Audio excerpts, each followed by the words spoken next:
Hi students, நம்ம வந்து 10th புக்கில் ஃபஸ்ட்டு சாப்டர் ஃபங்க்ஷன் டாபிக் தான் பார்த்துட்டு வரோம். ப்ரீவியஸ் வீடியோவில் வந்து டைப்ஸ் ஆஃப் ஃபங்க்ஷன் பார்த்தோம். டைப் ஆஃப் ஃபங்க்ஷனில் இருக்க அந்த 5 டைப்புக்குமே உள்ள டெஃபனிஷன் வந்து வித் எக்ஸாம்பிளோட எக்ஸ்பிளைன் பண்ணியிருப்பேன் ப்ரீவியஸ் வீடியோ. இந்த வீடியோவில் வந்து அந்த டைப்ஸ் ஆஃப் ஃபங்க்ஷனில் உள்ள கம்பேரிஷன் தான் பார்க்க போகிறோம். அவங்க உங்களுக்கு ஸ்டெப் பை ஸ்டெப்பாக கிளியராக எக்ஸ்பிளைன் பண்ணுறேன், ஈஸியாகவும் இருக்கும். பாருங்கள், ஆல்ரெடி என்ன சொல்லியிருந்தோம், 1 ஆல்ரெடி பார்த்தோம். 1 மெனி 1 ஆன் 2 இன்டூ பைசெக்ஷன் தான் டைப்ஸ் ஆஃப் ஃபங்க்ஷன். இதில் வந்து 1க்கும் மெனி 1க்கும் எந்த இது பிட்வீனில் உள்ள டிஃப்ரென்ஸ் என்ன அப்படின்னா, இப்போ பாருங்கள், 1 நம்ம என்ன சொன்னோம், டொமைனில் இருக்க டிஃப்ரெண்ட் டிஸ்டிங்க் எலமெண்ட்ஸ்க்கு வந்து டிஸ்டிங்க்ட் இமேஜஸ் வந்து கோடொமைனில் இருக்கும். இதான் வந்து ஒன்னுடைய கண்டிஷன், அப்படி தானே? இப்போ பாருங்கள், இப்போ 1லேருந்து ஏக்கு போகுது, 2லேருந்து பிக்கு, 3லேருந்து டிக்கு, 4லேருந்து சிக்கு.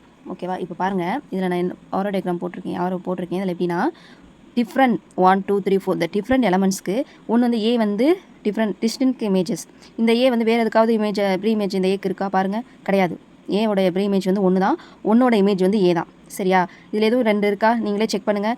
இப்போ பிக்கு பாருங்கள், பிக்கு ஏதாவது ப்ரீ இமேஜ் இருக்கா? 2 தவிர்த்து, 2 வித்தவுட் 2, அதாவது வித்தவுட் 2 வந்து இமேஜ் இல்லை. ஓகேவா? சிக்கு வந்து 4 தான், டிக்கு வந்து 3 தான். அது ஒரே ஒரு ப்ரீ இமேஜ் தான் இருக்குது. இந்த ஏல இருக்க டொமைனுக்கு வந்து ஒரே ஒரு இமேஜ் தான் பியில் இருக்குது, ஒவ்வொரு எலமெண்ட்டுக்குமே. புரியுதா? இதுதான் 1 இதில் இது மெனி 1 பாருங்கள். மெனி 1 வந்து 1லேருந்து ஏ, 2லேருந்து ஏ, 3B, 4C. இங்கே பாருங்கள், இங்கே இருக்கிற ஏல இருக்க டொமைனில் உள்ள ஒவ்வொரு எலமெண்ட்டுக்குமே பியில் வந்து இமேஜ் இருக்குது. அதில் வந்து இந்த 2 டிஸ்டிங்க் இந்த 2 எலமெண்ட்டுக்கு வந்து சேம் இமேஜ் இருக்குது. ஓகேவா? மெனி 1 ஃபங்க்ஷனுடைய டெஃபினிஷன் என்னன்னா, டொமைனில் உள்ள 2 ஆர் மோர் எலமெண்ட்ஸ்க்கு வந்து கோடொமைனில் வந்து சேம் இமேஜ் இருக்கும். அதான் வந்து மெனி 1 ஃபங்க்ஷனுடைய டெஃபினிஷன். சரியா? மெனி 1 ஃபங்க்ஷன்ஸ்க்கு உள்ள டிஃப்ரென்ஸு இதுதான். சரியா? இதில் எதுவும் டவுட் இருக்கா? நெக்ஸ்ட் பாருங்கள், ஆன் டூ இன்டூ. ஆன் டூனா பாருங்கள், ஃபஸ்ட்டு 1லேருந்து ஏக்கு, 2லேருந்து ஏக்கு. இப்போ அதே எக்ஸாம்பிள் கூட எடுத்துக்கோம், 3லேருந்து பி, 4லேருந்து சி. இந்த எக்ஸாம்பிளவே எடுத்து எழுதிக்குவோம் மெனி 1 உள்ளது. அதே மாதிரி இங்கே இன்டூக்கு 1லேருந்து ஏ, 2லேருந்து பி, 3லேருந்து டி, 4லேருந்து சி. ஓகேவா? பாருங்கள், பார்க்குறோம். ஆன் டூனா டொமைனில் உள்ள எல்லா எலமெண்ட்டுக்குமே பியில் வந்து இமேஜ் இருக்கும். அதே மாதிரி பியில் இருக்க எல்லா எலமெண்ட்டுக்குமே ஏல வந்து ப்ரீ இமேஜ் இருக்கணும். இதுதான் இதோட கண்டிஷன். டொமைன்லேருந்து கோடொமைனில் உள்ள ஒவ்வொரு எலமெண்ட்டுக்குமே இமேஜ் இருக்கும். அதே மாதிரி கோடொமைன்லேருந்து டொமைனிலுக்கு ப்ரீ இமேஜ் இருக்கும். சரியா? இங்கே வந்து எலமெண்ட்ஸ் ஏதோ ஒரு எலமெண்ட்டுக்கு வந்து இங்கே வந்து ஆரோ போலனா இது ஃபங்க்ஷனே இல்லை. இது கண்டிப்பாக எல்லாத்துலேயும் இருந்துமே எல்லாத்துக்குமே இங்கே ஏல இருக்க எல்லா எலமெண்ட்டுக்குமே இங்கே இமேஜ் கண்டிப்பாக இருக்கும். அப்படின்னா தான் அது ஃபங்க்ஷன், இல்லாத ஃபங்க்ஷனே கிடையாது. ஆனால் நமக்கு வந்து இந்த கோடொமைனில் உள்ள எலமெண்ட்ஸ் டிஃப்ரென்ஸ் வச்சு தான் நம்ம வந்து ஃபங்க்ஷன் டைப்பே வந்து மாறுபடுது. சரியா? சேஞ்ச் ஆகுது. இப்போ பாருங்கள், இந்த ஆன் டூவில் வந்து பார்த்தீங்கன்னா இங்கே பியில் இருக்க எல்லா எலமெண்ட்டுக்குமே ப்ரீ இமேஜ் இங்கே இருக்கணும்.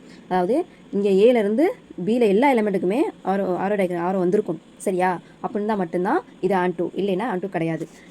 இதுக்கு ஆப்போசிட்டாக இன்டூனா என்னென்னா, இங்கே வந்து இதில் இருக்க எல்லா எலமெண்ட்டுக்குமே இங்கே இமேஜ் இருக்கும். அட் த சேம் டைம் என்னென்னா, இங்கே வந்து ஏதோ ஒரு எலமெண்ட்டுக்கு வந்து ப்ரீ இமேஜ் இல்லாமல் இருக்கணும். அப்படி இருந்தால் மட்டும்தான் அது இன்டூன்னு சொல்லுவோம். இதில் எல்லா எலமெண்ட்டுமே யூஸ் ஆகணும்னு அவசியம் கிடையாது. சரியா? பாருங்கள், 1லேருந்து ஏக்கு போயிருக்கு, 2லேருந்து பிக்கு போயிருக்கு, 3லேருந்து டி, 4லேருந்து சி. இந்த 2 எலமெண்ட்டுக்கு வந்து எந்த ஒரு ஏரும் வரலை. அதாவது இந்த 2 எலமெண்ட்டுக்குமே ஏல வந்து ப்ரீ இமேஜ் இல்லை. சரியா? அதாவது இது இன்டூ. சரியா? இதில் என்ன, எல்லா எலமெண்ட்டுக்குமே இங்கே வந்து ப்ரீ இமேஜ் இருக்கணும். இங்கே வந்து எல்லா எலமெண்ட்டுக்குமே ப்ரீ இமேஜ் இருக்கணும்னு அவசியம் இல்லை. இதே இதோட கம்பேரிஷன். சரியா? இப்போ வந்து பைஜெக்ஷன் பாருங்கள். பைஜெக்ஷன் வந்து 1லேருந்து டபிள்யூ, 2லேருந்து இஜெட்டு, 3லேருந்து எக்ஸ் இப்படி வச்சுக்கணும். இது வந்து என்னென்னா 1 இருக்கணும், ஆன் 2 இருக்கணும். இது ரொம்ப ரொம்ப ரொம்ப இம்பார்ட்டன்ட். இதில் வந்து குழப்பமே வந்துடக்கூடாது.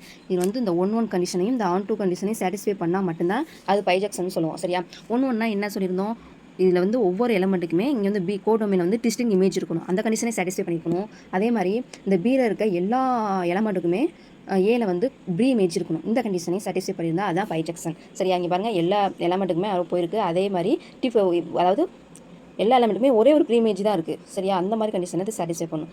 உங்களுக்கு ஓரளவு புரிஞ்சிருக்கும்னு நம்புகிறேன். திருப்பி அகைன் சொல்கிறேன் பாருங்கள். 1 டொமைனில் இருக்க ஒவ்வொரு எலமெண்ட்டுக்கும் பியில் வந்து டிஸ்டிங்க் இமேஜ் இருக்கணும். ஒரே ஒரு இமேஜ் தான் இருக்கணும். சரி? அதுதான் 1 கண்டிஷன். அதே மாதிரி மெனி 1 என்னென்னா, இங்கே எல்லா எலமெண்ட்டுக்குமே இங்கே இமேஜ் இருக்கும். ஆனால் வந்து இங்கே வந்து பியில் இருக்க எலமெண்ட்டுக்கு வந்து 2 ஆர் மோர் வந்து ப்ரீ இமேஜ் வந்து ஏல இருந்துச்சுன்னா அது மெனி 1 ஃபங்க்ஷன். சரியா? ஆன் டூனா இங்கே வந்து எல்லா எலமெண்ட்டுக்குமே இங்கே இமேஜ் இருக்கும். அதே மாதிரி இங்கே உள்ள எல்லா எலமெண்ட்டுக்குமே இங்கே ப்ரீ இமேஜும் இருக்கணும். அதுதான் ஆன் டூ கண்டிஷன். இன்டூனா இங்கே வந்து பியில் வந்து எல்லா எலமெண்ட்டுக்குமே இங்கே ப்ரீ இமேஜ் இருக்கணும்னு அவசியம் இல்லை. சரியா? அதுதான் இன்டூ. பைஜெக்ஷன்னா இங்கே இருக்க ஏல இருக்க எல்லா எலமெண்ட்டுக்குமே பியில் வந்து இமேஜ் இருக்கணும். அந்த இமேஜ் வந்து டிஸ்டிங்க்டாக இருக்கணும். சரியா, டிஸ்டிங்க்டாக இருக்கணும். அதே மாதிரி பியில் இருக்க எல்லா எலமெண்ட்டுக்குமே ப்ரீ இமேஜ் இங்கே இருக்கணும். இதான் இந்த இதோட கண்டிஷன். சரியா, புரிஞ்சிருக்கும்னு நினைக்கிறேன். இந்த வீடியோ யூஸ்ஃபுல்லாக இருந்துச்சுன்னா சப்ஸ்கிரைப் பண்ணுங்கள். Thank you students.